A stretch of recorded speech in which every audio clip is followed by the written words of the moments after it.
Abstergo's early prototype. Oh my gosh.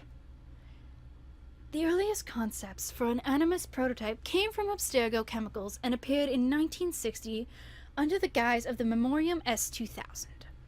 Very little was achieved and the prototype hardly left the drawing board, although some arrangements were made with the US Army to test the Memoriam through Project MK Ultra. Unlock the secrets of our past! Powered by Abstergo Industries, Inc. Delightful. Alright, first explorations. 1980 was the year when Warren Vidic was finally able to say mission accomplished. First users were launched in a series of genetic memory explorations with varying results.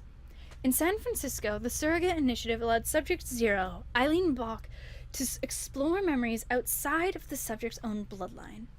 But it turned out to be as dangerous as it was costly. The Animus Project focused on allowing users to explore their own genetic memories. Even though the process was painful, it was somewhat safer and showed great promise for the future. Vidic's team at the Abstergo facility in Philadelphia were able to prove this in 1983 using the latest Animus 1.09 and Subject 4's genetic memories. Computing makes mind reading possible. Cool shit. And a bunch of classified bullshit. Delightful. The best. The Golden Years. More stable than ever before and with greater control over the well-documented bleeding effect, the Animus 1.28 was developed by the Abstergo facility in Philadelphia in 2002. If the design has evolved over the last 10 years, the technology remained basically the same. It's true, few subjects were able to fully experience the simulations, and those who did could only visit their own genetic memories. The work accomplished by subjects 4 through 17 and later by all the participants in the Animi training program was critical for the development of Animus technology and for all of Abstergo Industries' endeavors. And another picture of the Animus. Cool shit. An Animus for all. Building on the progress made by the Animus Project teams in Philadelphia, Rome, and Madrid, Abstergo Entertainment Division introduces a revolutionary system called the Animus Omega, a game console granting anyone, anywhere, unprecedented access to a variety of pre-recorded genetic memories. Helix later introduced a similar experience through a cloud-based service, eliminating the need for a console altogether. Of course, the simulations offered to the general public are only a fraction of what can be experienced through a genuine Animus system, and allow for limited user interaction. But the technology gains in popularity and global interest soars. Oh yeah, that was the whole... pictures like that. Pictures from all different games. Cool shit. Okay. Reaching new heights with the Airy. Based on VR research, the Animus Project teams realized they could maximize the efficiency of the Animus, and even harness the bleeding effect, where immersion and physicality are combined.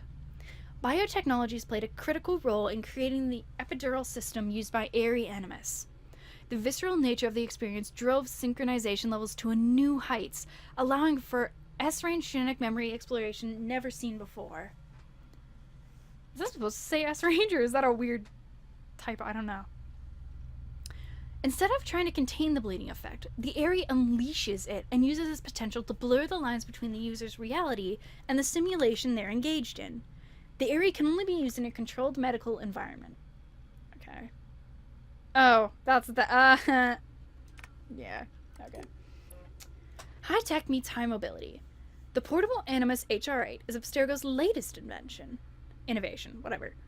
It channels the power of the Airy in a single, compact suitcase that allows dedicated professionals to use the unit in the field. Previous operations sometimes required delicate extractions, or placed some genetic memories out of our reach. With a minimal medical support, technicians can now use the system for their own explorations, or explorations ran on selected person of interest, in the comfort of their surroundings. For safety purposes, the epidural connection has been replaced by a hematological link. It sequences the information stored in the user's red blood cells. Like any intravenous intervention, the result is fast, intense, and intertwined to the user's biological functions. Just like the Airy, the simulation is not transmitted to the user's brain. It is physically rendered through the user's organs and interpreted by the brain as being real. That doesn't sound like it'll fuck up really bad in any way. No, not at all. Okay, field briefing. Oh my gosh, I'm not even through the first shit. Oh, cool, that was only one. Okay, yeah, not reading that one in the picture. I don't like the blue. To Layla Hassan and Dina Giri. Level 3 clearance and up. Type, artifact of high interest, subject new assignment, yeah, whatever. Historical tactical team Layla Hassan and Dina Gary. Schedule, oh, okay, I actually don't really care the schedule. Assignment, locate and recover artifact of high interest in Qatar Depression. Forecast location at uploaded coordinates. An identified cave, grotto, hollow, geological formation. Team is to work remotely with technician on premises and medical officer stationed at fixed accommodation location. If found, the artifact is to be swiftly retrieved and taken back to HBE. Contact John Kane in London for paperwork and travel arrangements. Fully stocked rental vehicle will be made available at Hangar 3C upon arrival in HBE. Present voucher and valid identification for release. Accommodation information will be uploaded to vehicle's GPS. Cool. What the fuck is all this? Power button thing. I don't know what anything is. There's nothing. Oh, there is nothing there. Bayek's notes. Cool. It worked. It worked. I mean, the side effects suck, but my portable analyst is up and running. See what I did, Sophia? So, I don't know how long I was in there, but it was long enough. But I think this, what was it again? Medjay? Like a cop or sheriff? Note to self, look this up, find a good description. Bayek could be a member of this Brotherhood of Assassins, same as the other subject Abstergo has been studying. A list of things so far. The man is just about as stubborn as I am. He's good at talking to people, and fighting too. People see him as a protector and defender. His community admires and respects him. He's a shadow when it comes to not being seen. Yeah, I guess he fits the profile in part, but I wonder. He's got the tortured soul thing down pat, hellbent on vengeance and all that stuff. He's got his own thing going on. I could feel it, as though it were me. Which I guess it was for a while. This is so weird. His feelings. So much anger, sadness, and hate. So much guilt. Anyway, I need more information. I remember that name coming up. I remember the flutter in Bayek's stomach when he heard it. Maybe she's the answer. Well, only one way to find out. Dee's gonna love this. Alright. This is not a thing I have anything in yet. Okay, I'm getting there. Intro. The Gone Files? What's the Gone Files? Over the years, I've seen my my fair share of crazy shit at Abstergo. Broken promises, backstabbing, obscure HR reports, false pretense. You see that in every corporation. But people, all key players, leaving or disappearing or dying in mysterious circumstances. It's right out of a conspiracy theory movie. Sometimes there's not a word from higher management, just like that person was never here in the first place. At other times, we get a lame-ass excuse that smells of bullshit. When I think about the people that left, when I think about how Abstergo dealt with their departure, something just doesn't add up. I knew some of them. They weren't the kinds of people who just quit to accept a job next door for a salary bump. I'm missing something. What is it? What really happened to those people? Did their disappearance have more meaning than management would like us to believe? Abstergo, if I could open you with a 2x4 screwdriver to find out what's behind that nice and shiny facade of yours... I asked Letitia in England about it once. I made a vague reference to Subject 17, and she sharply answered to keep to my stuff and stay out of it. Those are the exact magical words you don't want to have with me. Just ask my dad. Oh, shit. Right, who the fuck is Alan Rickon? Because I have no memories. The coroner never had time to properly examine Rickon's body. Abstergo must have managed to get it back. Why do they want the corpse back so soon? Was there something they didn't want the coroner to know? They put on quite the ceremony for the funeral, but they could have waited a few days. It's not like he was going anywhere. I went through Case Fisher's files, and the guy does have a few buried post-mortem reports, but nothing on Rickon. They'd have... yeah, okay. Oh, cool. There is the stuff there. Death of Alan Rickon. Yeah. Place of death. Holborn Hall, London. Interior. No specific location. We're not allowed inside. Marks and wounds. Blade damage to the trachea. Horizontal incision of the neck. Victim suffered blow to the head post-mortem, right side. Possibly due to the fall of a body to the ground. Right hand shows slight antemortem burn patterns from unknown origins. Okay. The name isn't familiar to me to know if this was like a dude I should be aware of. That's the night Alan Rickon died. No one I know was invited to that assembly. Not that I would have gone anyway. Too gilded for my taste. But still, what was that ceremony for? What really happened that night? The Grand Templar. In your attendance we trust. Dr. Alan Rickon addresses the assembly. Grand Templar Hall, London. December 14th, 2016. At 9 o'clock in the evening. Clearly everything goes great for him. The media reported Rickon's death as a gas leak accident. I was able to corroborate the operation with emergency services and the fire brigade. But the information I found on the gas pressure levels that night showed that they were pretty stable. Something doesn't add up. What is it with upstairs higher-ups and unfortunate accidents anyway? Channel, London Metro, gas leak shuts down West End London District. Emergency services are still evacuating hundreds of people after a severe gas leak was reported in Holborn this evening. The incident occurred at about 9 p.m. A 35-meter cordon has been put in place. At least one fatality was reported. A man named Alan Rickon. Blah, blah, blah, blah, blah. So I assume the person just assumes since they never think. Sophia Rickon. Sophia, I've just seen the news about your dad. Please let me know you're okay. I know you had to be there too. They're still evacuating people from the district, and honestly, that gas leak story seems like the worst cover-up I've heard in a long time. I know you told me to stop the emails, but tonight, I really need to know. Are you okay? So... Wait, that's us, isn't it? We're the Layla. Okay, same thing. So who the fuck's Sophia? I feel like I'm... I'm already like, what is up? Abstergo took a full year to replace Isabel. Alvaro Grammatica oversaw the operations here in the meantime. Simon Hathaway was a strange choice. I always thought Rickon and Grammatica never really appreciated his work. But he must be doing something right. After all, he's still here and he's not dead. Yet. Friends, it is with great pleasure that I announce today the nomination of Mr. Simon Hathaway as head of Abstergo Industries' Historical Research Division. He will be assisted by Mrs. Victoria Bebo. Although almost a year has passed since Miss Arden's unfortunate incident, we are confident that our long search has turned up the perfect candidate to pilot the future of the division. Mr. Hathaway presented me some innovative hypotheses which should shake up the direction of the division. I ask you to assist him in any way possible so that we can make his vision a success for us all. Submitted by Alan Rickon, Chief Executive Officer. Okay, that's interesting. Isabel Arndt found something, and Grammatica went through a lot to make sure the email was destroyed. 80,000 years ago, strange architectural shapes and humanoids? What on earth is she talking about? Where's the standard sample today? Alvaro, I hope you're sitting down. Was extracted from the standard sample last week. The total video we have amounts to barely 2.7 seconds at 60 frames from a total of memories. But even with this obscure sample, I'm already getting butterflies. I pulled one frame from the video to show you how mangled the data is, but even at this quality, some striking details emerge.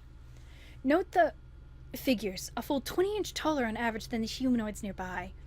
The architecture looks like some combinations of Sumerian, Egyptian, and Babylonian. But the metals they're using are alloys. Elsewhere, we see stranger architectural shapes.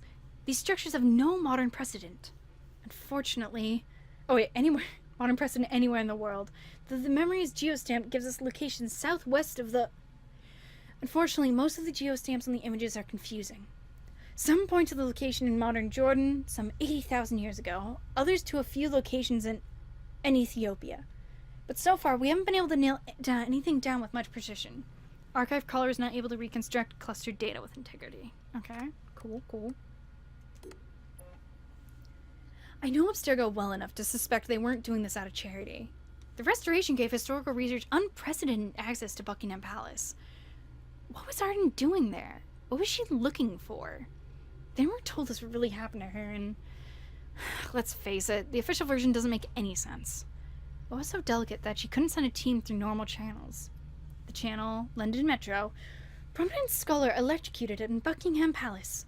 Renowned historian Isabel Arden met an unlikely end while conducting restoration work in one of Buckingham Palace's newly reopened rooms. Wiring dating from the first electricians of the palace through the 1880s seems to be the source of the incident. During World War II, many of the palace's 775 rooms were closed off for security reasons. And Abstergo's Historical Research Division just recently offered the Crown Estate to organize and oversee the blah blah blah blah. Does it go to the modern part of life? Hell yeah, Crisp! I am so excited. I'm reading everything, and it's delightful. I'm so happy. Olivier Garneau was alive and well in Chicago in 2014. Even if disappearance was reported way back in 2013, if his money trail is to be believed, he was dining alone in May 2014. Who on earth orders an extra country gravy? Oh, really? 1 soup lobster chowder, 1 sparkling water, 1 chicken pot pie with country gravy, 1 sweet potato fries, side of mayo, 1 Zinfandel California, 1 filter coffee, warm milk on the side, 1 Georgia mud pie, extra whipped cream, extra cherries. Delightful. I'm glad that's something to read. I'll admit, it's hard to know what's going on in this scene. From what I could tell from the CCTV footage, the plates matched Olivier Garneau's car rental. And it does look like him, but, well, it's not his best angle, to say the least. It's all speculation, of course, because the official version is that he never made it to Chicago. I know otherwise. Alright, Desmond Miles, what do you know about Desmond? Ooh, a lot, apparently. Found Subject 17's initial medical report after a team picked him up in New York City, flew him over to Abstergo campus in Rome. He was fit and cleared for the Animus in September 2012, willingly collaborating in the project. And yet, he was found dead 3 months later in a cave in upstate New York, apparently on the run. What happened to him? Why did he leave? Yeah, I'm not reading all the little things. There's just a lot of... Oh no, it's no to all the things. Subject 17. Patient has no active complaints, no active distress, no prior history. Blood pressure normal. Primary blood analysis. No significant traces of chemicals that could lead to neurological disorder. No indication that patient would be prone to neurosis. Unlike previous subject, patient is psychologically stable. You are clear to proceed. Damon Sarkovs. Okay. They already have a DLC coming out. I'm buying it. What's the DLC? I'm curious. Abstergo had a thing for Desmond. They went for him, specifically. A team was assigned to pick up a person of interest in September 2012 in Washington Square Park. They didn't even take him back to the Philly office. They flew him directly to Warren Vidic in Rome. If that's not some serious interest, I don't know what that is. Yeah, it's just the fucking wanted poster. I don't need to read that. Date, May 9th, 2014. Dug these out from Case Fisher's files. Proof that Desmond's DNA found its way back to Abstergo after all. How did he die? And what is up with those burns on his arms? Well, we've seen these before from other... Oh, wow. Face definitely got different. Date, August 12th, 2015. William Miles' final message to his son Desmond. Miles Sr. was in Cairo when Abstergo found him. Looks like Subject 17 busted him out of our Italian facility a few days before he died. From William Miles to Desmond. Subject, don't worry. I know you think it's dangerous for me to head to Egypt on my own. And you're probably right. Wouldn't be surprised if Cross is already there. They're looking these things down left. I think it's supposed to be locking? It's just really awkward with the type that it's a C. I'll just read the bottom. No, that is looking. Wait. Okay, I'm pretty sure that's supposed to be saying locking. These things down left and right, but we don't have a lot of options. If there's a chance to grab the last power source, we have got to take it. I promise I'll be careful. I've been fighting these bastards since before you were born. Literally. They're going to be here soon. Trap me in this damn museum. Should have taken more precautions. I'm sorry, son. It wasn't fair for me to come down on you the way I did. You never asked for any of this, and I should have been more understanding. I hope you can forgive me. I love you. Aw, so sweet. Date, August 14th, 2015. Security footage from Warren Vidick's office a few days before Subject 17's death. It's hard to tell, but I'm pretty sure it's William Miles, Desmond's father. Why did Abstergo detain him? Huh, interesting. What's in my mailbox? Oh my god, there's so much. This game knows exactly what I want. I love it.